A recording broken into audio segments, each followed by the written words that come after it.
Bijouterie Santia, mividy volamena. Voninandray anao ny alatsinainy hatramin'ny sabotsy. Merci toi am'lay nettoie vaovao. Nettoie, ny ty vera. Why toa lasa misy volofotsy akindry? Le tsy inona kizony ataoko amin'io? Saki manana vahaolana. Shampoing colorant belle pour une coloration parfaite et soignée. Tsy mitsahatra mikaroka izay tsara ho an'ny zanako Sleepy. Enao koa raha tianao ny zanakao safidio Sleepy. Talia ilay servieta tokana vita eto Madagasikara izay tsy misy toazy mihitsy. Matokisa n'ilay kalitao tokany Talia. Talia manolotra anao ny logité. Mouchoir blanc, mouchoir Mouchoir blanc, beaucoup plus qu'un mouchoir. Ma safidiko numéro 1 malagasy manolotra ho anao.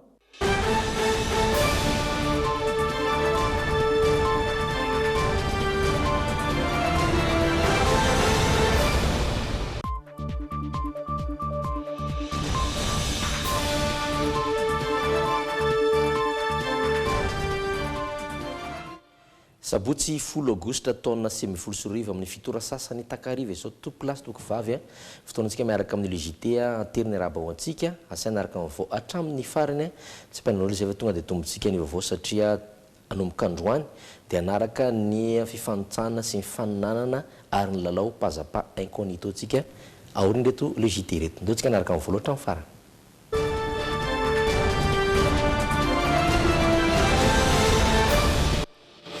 Tsasina lohateny izy ity fa tonga dia atambatra miaraka ny vaovao trangam-piarahamonina no anomboantsika azy tany Tomasina nitrangana savorovoro tany amin'ny fokontany Morarano Tomasina Omaly. Nampisotaka mponina ny tsao sy vaovao ny ely amin'ny fisina trano iray.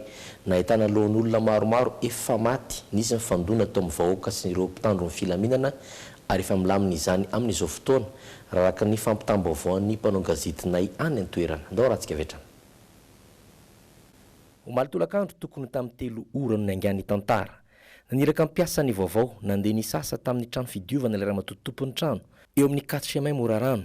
Nilaza ilay mpiasa vavy fa nahita lohan'olona maromaro efa maty ary dia nitsoaka avy hatrany ka nampilaza amin'ny mpitandro ny filaminana. Ny ela avy hatrany ny resaka dia nanomboka ny vorovory tsikelikely ny mponina. Marina fa efa nitaona maro ny ely mangingina ny tsao fa misy karazana asa tsy mazava amin'io trano io ary ahitana soratra mitady mpiasa foana eo mandavan-taona. Ny maro trano ny olona izay nangataka ny amotena ny trano sy amonona ireo izay tompo-trano. So efa niatrana niaro ny trano ary nitondra ireo tompo-trano sy olona tao nivoaka ho any amin'ny toerana voary koa ny mpitandro ny filaminana. Tetsikila dia efa nisy mpitandro ny filaminana ihany koa nisava ny trano. Voalaza ho tsy nahita ninninona izy ireo ka vao maika nampitrotro ireo vahoaka izay nitora-bato andreo mpitandro ny filaminana. Namaly tamin'ny tifitra grenady mandatsa-dranomaso sy nanao tifin-danitra ireto farany. Naharitra adiny 7 eo ny fifandonana. Vokany mpitandro ny filaminana 2 naratra, fiarina mpitandro ny filaminana 3 no simba. Tsy nisy kosa ny ainana fohy. Niverina tamin'loany ihany nefa ny filaminana teny an-toerana tokony tamin'ny sasakalina tany ho any. Hitantsika tsara moa zany fa tamin'ny alina dia niezaka foana zany ny tompona andraiky ny filaminana teto Tomasina nitondra fandaminana mahakasika ny oraraha io ary mitohy hatramin'izao hiterenantsika zao le izy ny zavatra azoko resahana fotsiny amin'ny tompona andraikitra voalohany eto Tomasina dia ny manentana antsika vahoaka ho tony manoloana an'izay zavatra zay zany satria tsy misy zavatra voalamina ary tsy misy zavatra milamina ao anatin'ny savorovoro. Vao maraina dia hita ny lamindamina ny teny an-toerana. Efa nalara teo ny soratra izay milaza ho mitady mpanao zaridaina sy mpiasa trano tamin'ny trano io. Nisy ihany ireo voaka nitangorongorona ka ataoro ny nambaro tsy hanaiky hatramin'ny farany raha tsy mivoaka marina rehetra. Hitsankila mitandro filaminana tsy hanaiky izay mety endriky ny fanakorontanana. Ny vorony teo nivon'ny OMC izay nitarihan'ny mpampanolo-lalàna ao amin'ny fitsarana mbary tonga voalohany Tomasina io maraina io ka nanome tokony vahoaka fa tsy nisy ninninona tao amin'ilay trano fa tsao no betsaka. Ny tsy fahitana ninninona dia tsy midika koa fa tsy mitohy ny fanadiadiana. Mitohy foana ny fanadiadiana dia ny fanadiadiana no ahafahana mamantatra ny zava-misy marina. Ka raha tsika vahoaka indray no ikorontana koa lasa olana hafa sy zavatra hafa koa zay zavatra zany. Tsy misy ny ataoko hoe fandraisana fepetra manokana fa tena fisambohana olana na zanak'izy vavy zany amin'izao fotoana zao mbola ao anatin'ny fanadiadiana satria sao de misy le zavatra niresahana zay na tsisy raha tsy mivoaka ny enquête tsy hita zay tena mangataka tsika vahoaka ho tony satria hitatsika reny zavatra nyseho tany feny université reny mbola misy olona any amin'ny roapolo mahery mbola voatazona ampolo za fa oare taona mahery zay hitatsika reny seho any tany mavantsehatra reny aty Toamasina no mandray ny reny enquête reny zany. Milamina ny mifaritry Morarano sy any Toamasina amin'izao fotoana olona roa mbola atao fanadidina ka isan'izany le mpanampy voalaza ho ny andohan'ity resaka alatra taova sy von'olona ity. Amin'izay voantrangam-piarahamonina izay trano dia tsy mitsambovoatra ilay raharaha fisolokiana sy fanaovana taratasy osoka mahakasika teratany indianina iray. Ny vadiko fitoriana amin'ny fakana ankeriny andreo olona manenjika azy amin'ny fitsarana ity raha ity amin'izao fotoana. Niakatra fitsarana androany ity raharaha ity saingina nambara ho tsy maefa izany ka nandefa ndraraha ho eny amin'ny paka na fitsarana manokana miady amin'ny kolikoly ity farany vokany naverony tanana eny amin'ny zandary indray ireo lana nampy tamin'ny fikarohana sy fanoroana ny tranon'ilay karana pisoloky sy mpanao osoka ka voatana ho naka ankeriny an'ity farany fanadidina. Ankoatra ireo roa lahy izay nanampy tamin'ny fikarohana sy fanoroana ny tranon'ilay karana voatana vonjomaika eny amin'ny zandary izay voalaza ho pisoloky sy mpampiasa taratasy sandoka dia vororoy ho atidony kotrika ny fakana ankeriny io teratany indianina io ihany koa ilay mpisolo vava.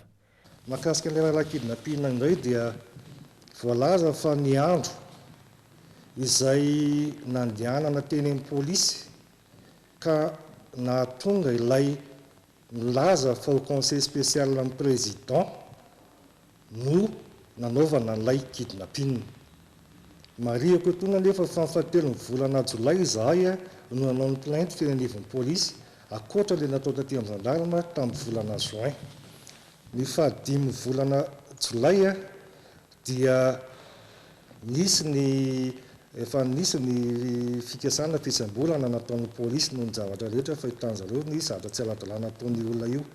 Ary ny fahadimy volana jolay zay raha tsy diso fitadidiko no andro nakany polisy an'ilay interprète niaraka tamin'ilay vadiny nanontaniana hoe aiza misy an'io olona io. Ny sabotsy dia mbola voatazona teny amin'ny polisy any ireo olona reo ary tamin'izay andro zay no voalaza fa nanaovana ilay kidnapina.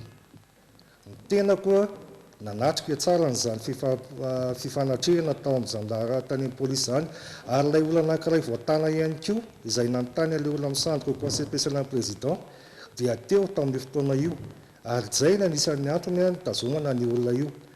Ka raha ohatra ve zany any amin'ny polisy izahay le jour lazaina fa nanaovana kidnapina ahoana ny ahafahana manao an'izany.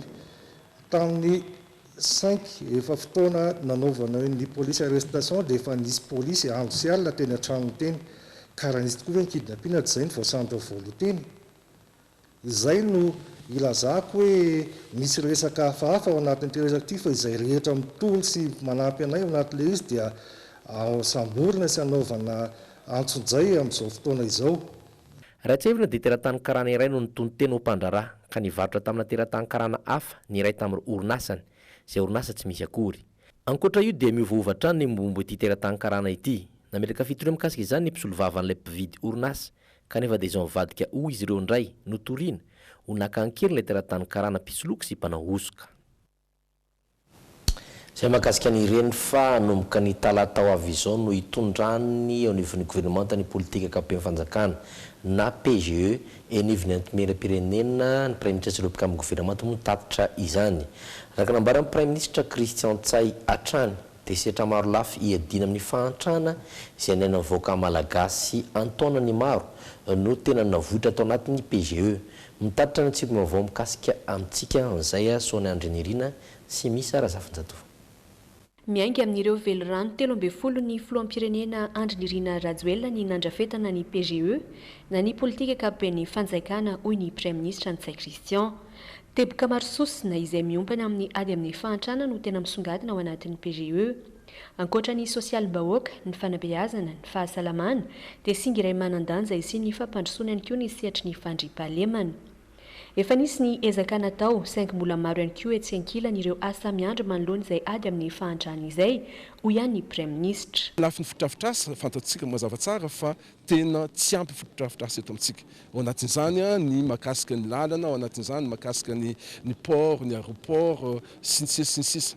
fantatsika fa ty firenenantsika ty de nosy ary mbola tsy nampiasaintsika mihitsy manosy atsika mba ho fanotritra amin'ny fampandrosoana ny firenena zay rehetrarehetra zay no tsy maintsy naovantsika ezaka ny anatsarana an'izany satria mikaikiaka daholo ny vahoaka tsy afaka mamoaka ny vokatra ary ny olona tsy afaka miasa satria tsy misy ny tsena tsy misy ny ahafahantsika mampivoatra ny tsena eto amintsika. Anomboka ny talata 13 aogositra ho avy izao no entiny eny anivo ny anteny miray-pireneny ity politika ankapobeny ny fanjakana ity.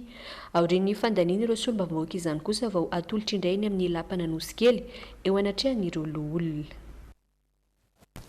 Raha pirenena trano dia nanatitra ny taratasy fanenrena azy asy eto Madagasikara tena lapan'ny avilo omaly ny masovon'ny frantsa vaovao Christophe Bouchard nisy ny fiaona tamin'ny filoham-pirenena Andry Rajoelina ary nivoatra nydritrizany tahaka ny tamin'ny fiaonan'ny filoha malagasy tamin'ny filoha frantsay ny mikasika ireo nosy malagasy manodidina antsika.